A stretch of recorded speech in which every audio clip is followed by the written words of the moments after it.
Në ditën e dytë të punimeve në Komisionin e Stabilizim Asociimit në Strasburg me Shqipërinë, deputetja e Partisë Demokratike Ina Zhupa referoi sipas saj problemet e ligjit të investimeve strategjike, licencat e kanabisit dhe ndryshimin e ligjit të zonave të mbrojtura. Zhupa akuzoi qeverinë duke u shprehur se me politikat e ndërmarra tregon qartësisht që nuk ka shqetësim mjedisin dhe as prioritet turizmin dhe zhvillimin e qëndrueshëm, por ka shqetësim pasurimin e klientëve dhe oligarkëve.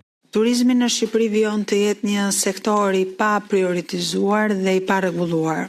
Reforma të pjesshme, model selektiv dhe mbi të gjitha përfshirja e një skeme korruptive preferenciale me të ashtu quajturin ligj i investimeve strategjike.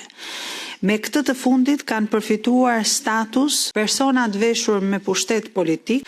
Në këto 12 vite nuk ka pasur një strategji afatgjatë dhe politika të ndërmarra me një natyrë që të favorizonin biznesin dhe të rrisnin turizmin, por ka pasur natyrë favorizuese në politikat e ndërmarra për të fuqizuar klientët e pushtetit në tokat publike. Ligji i ri i zonave të mbrojtura sjell pasoja degraduese në mjedis, si dhe shkel nenin 108 të marrëveshjes të stabilizim asociimit, dispozitë e cila i referohet degradimit mjedisor. Deputetes së djathtë Ina Zhupa i është përgjigjur ajo e Partisë Socialiste e Viskushi, që në takimin e Komitetit Parlamentar të Stabilizim Asociimit BE Shqipëri u shpreh se turizmi bregdetar është një nga pjesët kryesore të zhvillimit, duke shtuar se është transformuar mënyra e menaxhimit të sezonit turistik dhe synohet që Shqipëria të jetë drejtuese në rajon sa i përket kësaj fushë.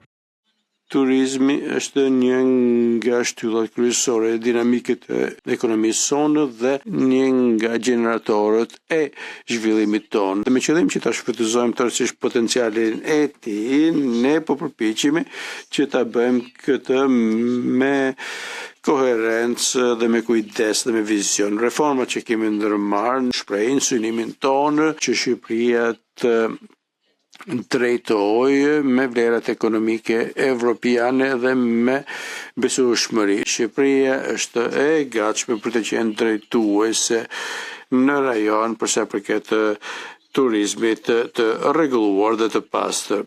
Një tjetër deputet i Partisë Demokratike, Sajmir Koreshi, ka prekur disa nga problematikat e sektorit të bujqësisë, duke nisur që nga plerat kimike për të vijuar me kanalet që sipas deputetit janë si në mesjet të bllokuara dhe fermerët hasin vështirësi. Kërkesat në të cilat kërkohet për të marrë këto subvencione janë për fermerët shqiptarë të cilët janë kryesisht në regjim familjar ose të vogla, është e pamundur.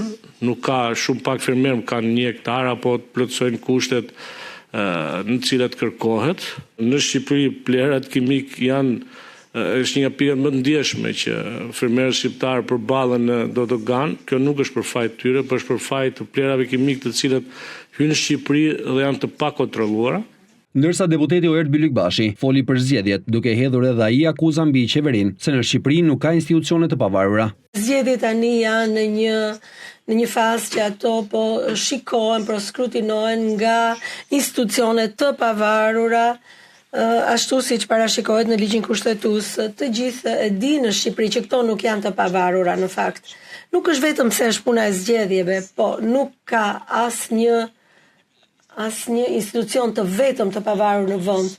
Dhe kjo për shkak se partia në pushtet ka qenë në gjendje që të kapi çdo institucion të vetëm, duke përdorur fuqitë e saj në parlament, në përzgjedhje. Komisioni Qendror i Zgjedhjeve dhe Kolegji Elektoral nuk bëjnë përjashtim nga kjo që thash. Zgjedhjet janë në fakt një shembull shumë i mirë i asaj se si sundimi i ligjit ky shteti së drejtës funksionon në Shqipëri.